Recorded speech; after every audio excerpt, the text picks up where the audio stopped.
It's a city that really gets to you. Imagine a super busy place with lots of beeping horns and people selling things on the street.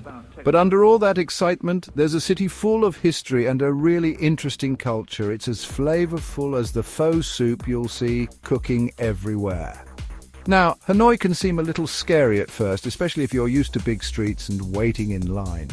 But believe me, once you get used to how things work, it's pretty easy to get around.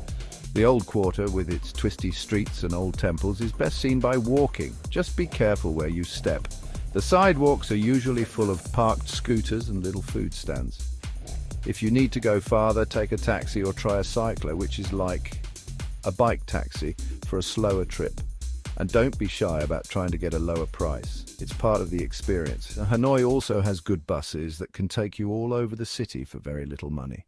Just make sure you have some coins ready. Now let's go to Dubrovnik, Croatia, a city on the Dalmatian coast that looks like it came straight out of a storybook. With shiny marble streets, reddish-brown roofs, and big old walls, it's easy to see why people call it the Pearl of the Adriatic. It's a UNESCO World Heritage Site, which means it's super special and it's small enough to see everything on foot.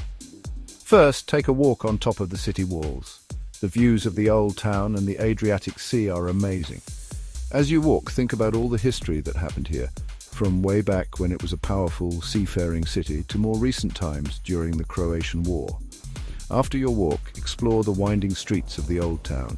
You'll find tons of cool historical buildings. Don't miss the Sponza Palace, a beautiful Renaissance building, and the Rector's Palace, which is now a museum. Oh, and take a ride on the Dubrovnik cable car up Mount 𝐂𝐴𝐻. The views are incredible. When you need a break, find a cafe in the old town. Have some strong Croatian coffee or a nice glass of local wine. In the evening, grab some yummy seafood at a restaurant by the harbour. It's the perfect way to enjoy Dubrovnik.